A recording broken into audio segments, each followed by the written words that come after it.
رویا کرتا ہے؟ کہا خوشی تو وہ منائیں جنہیں یقین ہو کہ میرے رب نے میرے روزے قبول فرما لیے۔ میں نے پہلے بات کی کہ یہ کون شخص ہے جس کے بارے میں نبی علیہ السلام نے ارشاد فرمایا کہ میرے بعد اگر کوئی نبی ہوتا تو عمر ہوتا۔ وہ شخص یہ جملہ کہہ رہا ہے۔ میں اور آپ جو دن بھر گناہوں میں لتھڑے رہتے ہیں، ہمیں تو یہ فکر بھی نہیں لاحق ہوتی ہے۔ اور عمر کون ہے؟ جن کے بارے میں میرے کریم آقا نے ارشاد فرمایا کسی نے جنتی کو دیکھنا ہو تو عمر کو دیکھ لے۔ عشرہ مبشرہ میں جس کا شمار ہوتا ہے، وہ عمر یہ سوچ رکھ رہے ہیں۔ لہذا ہمیں بھی یہ سوچ رکھنی چاہیے کہ اگر رمضان میں ہم نے روزے رکھے ہیں تو ان روزوں کی قبولیت کے لیے بھی ہمیں فکر مند ہونا چاہیے۔ ہم جب بچپن سے جوانی کی دہلیز کی طرف آ رہے تھے تو والد گرامی کے پاس بیٹھتے، وہ بہت کچھ سمجھایا کرتے۔ اللہ ان کی قبر پہ اپنی کروڑہ رحمتوں کا نزول فرما دے۔ میرے استاد بھی ہیں اور مجھے بہت کچھ سکھایا میرے والد گرامی نے۔ قرآن پڑھنا انہی سے سیکھا، حفظ انہی سے کیا، دین بھی بہت سارا ان سے سیکھا۔ تو ان سے یہ بات ایک دن ہم نے سوال کیا کہ ابو جی اگر بندہ یہ سمجھے کہ میری عبادت، میری نماز قبول ہوئی ہے کہ نہیں ہوئی ہے، یہ فکر لاحق ہو جائے تو اسے کیسے پتہ چلے گا کہ اس کی نماز قبول ہوئی ہے؟ تو فرمانے لگے کہ جس کی پچھلی نماز کا فکر ہو اسے، وہ سوچ لے کہ مجھے اگلی کی توفیق ملی ہے کہ نہیں ملی۔ جس سے اگلی نماز کی توفیق مل گئی ہو وہ سمجھ لے کہ اللہ نے پچھلی نماز میری قبول کر لی۔ اب جب بڑے ہوئے تو ذہن میں اس بات کو جب کبھی آتی ہے ذہن میں تو اس پہ سوچا کہ انہوں نے یہ جملہ کیسے کہا۔ تو ایک انداز میں یہ سوچ بنی کہ اگر کسی مالک کے پاس میں کام کرنے چلا جاؤں، ایک دن کے لیے مجھے وہ بلاتا ہے، میرا کام چیک کرتا ہے، اگر میں کام صحیح کرتا ہوں تو دوسرے دن بھی بلا لے گا، اسے میرا کام پسند آ جائے تو دوسرے دن مجھے بلا لے گا، اگر میرا کام اسے پسند نہیں آئے تو دوسرے دن مجھے اپنے ہاں آنے کی اجازت نہیں دے گا۔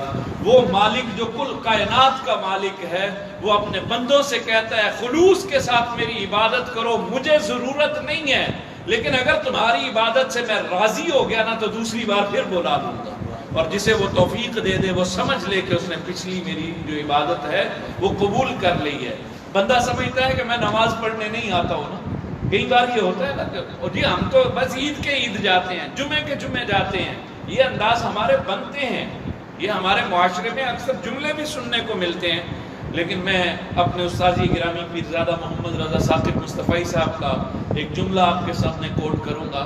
وہ اکثر کہا کرتے، فرماتے کہ تم کون ہوتے ہو کہ تم نہ جاؤ نماز پڑھنے کے لیے؟ تم کون ہوتے ہو؟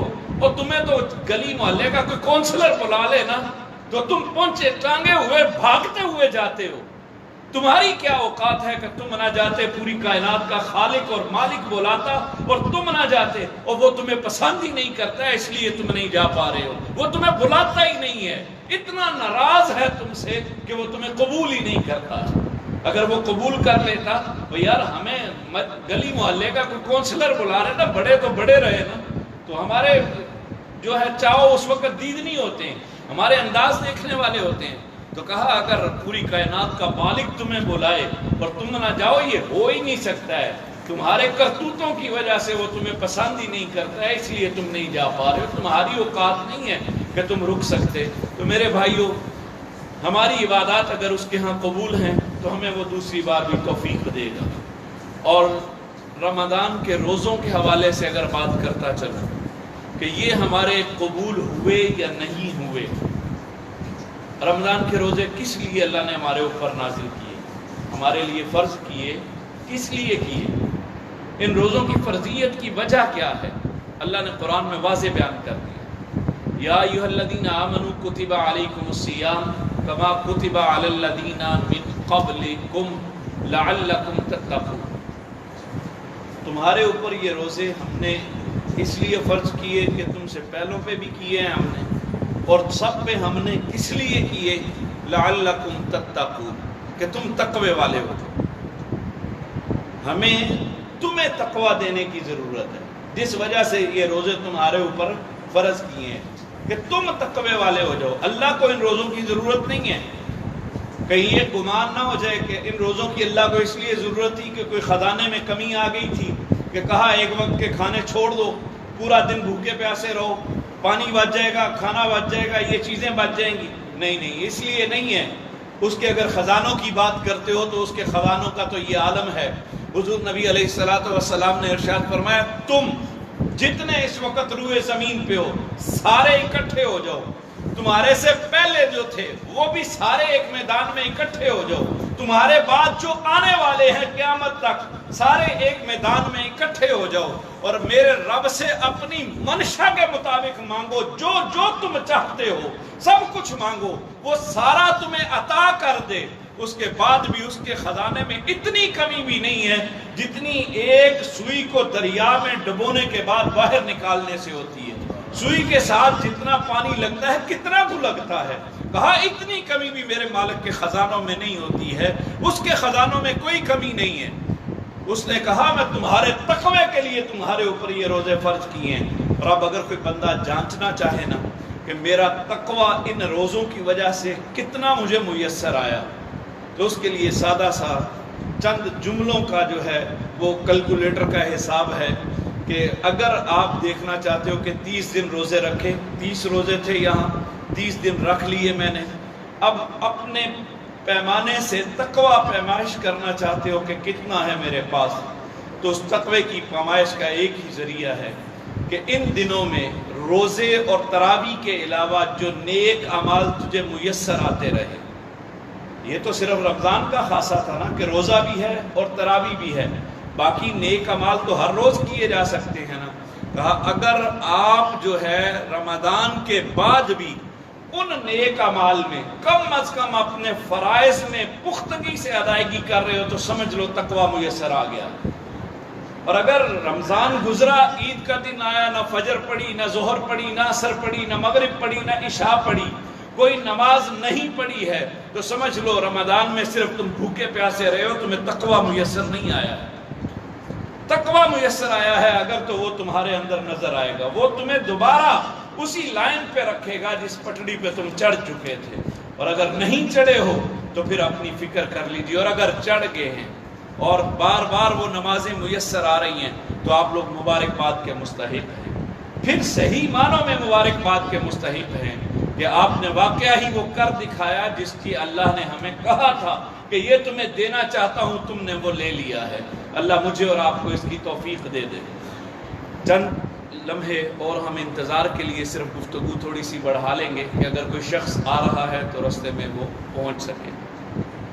نبی علیہ الصلوۃ والسلام کی بھی ایک عید کا واقعہ آپ کے سامنے رکھے دیتا ہوں۔ حضور علیہ الصلوۃ والسلام عید کی نماز پڑھانے کے لیے تشریف لا رہے تھے۔ آج ہم بھی سارے بن صبر کے آئے ہیں، اپنی اپنی استطاعت کے مطابق ہر کسی نے کوشش کی کہ آج عید کا دن ہے، میں جتنا اچھا بن کے جا سکوں، خوشی کا دن ہے نا، خوشی کے لیے ساروں نے کوشش کی، تو سارے بن صبر کے آئے۔ میرے کریم آقا بھی بن صبر کے آئے۔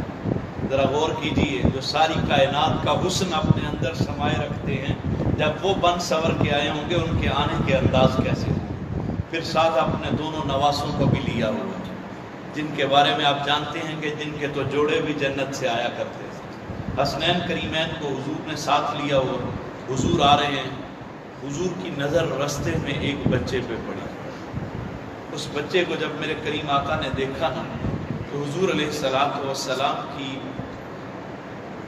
آنکھوں میں آنسو آ، حضور نے اس کو قریب بلا لیا، کہا بچے کیا بات ہے؟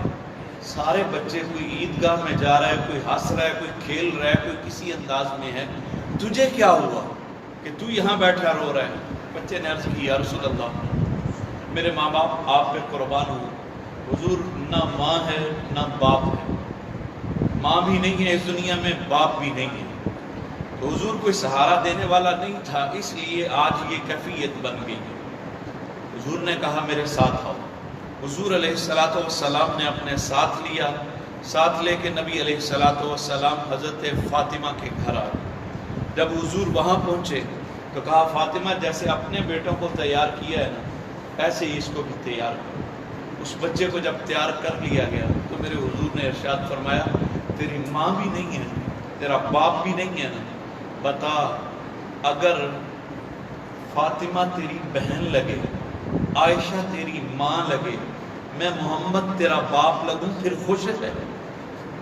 اس بچے نے تو اپنے مقدر پہ ناز کیا ہوگا نا، وہ تو کہتا ہوگا کہ حضور آج یتیمی کا مزہ آ گیا ہے، کہ دنیا کے سارے رشتے ختم ہو گئے تھے، اب دنیا کے سب سے عظیم رشتے مجھے میسر آ گئے ہیں۔ اور حضور علیہ السلام اس کو تیار کروا رہے ہیں، ادھر صحابہ حضور کا انتظار کر رہے ہیں۔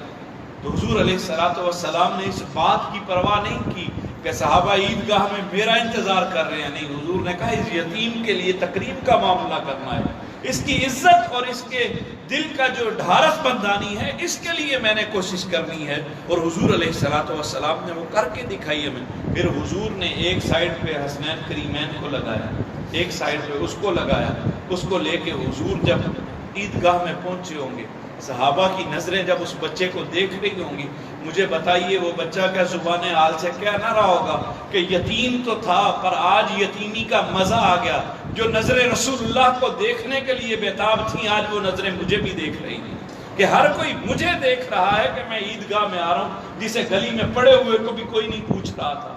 تو یہ حضور علیہ السلام کا عمل ہمیں بتاتا ہے کہ ہمیں عید کے موقع پر اپنوں کی اور اپنے قریب رہنے والوں کی خوشیوں کا خیال کرنا چاہیے، اور اگر ہم یہ کرتے ہیں تو ہم حضور کے طریقے کے مطابق عید منا رہے ہیں، اور اگر نہیں کرتے ہیں تو ہمارا طریقہ حضور کے طریقے کے مطابق نہیں ہے، ہمیں اپنے طریقے کو حضور کے طریقے کے مطابق کرنے کی ضرورت ہے۔ اب عید کے موقع پر میں جو ہے آپ سے چند باتیں جو ہے وہ ایسی ضروری جو ہیں وہ کرنا چاہوں گا کہ جن کے حوالہ سے آپ بخوبی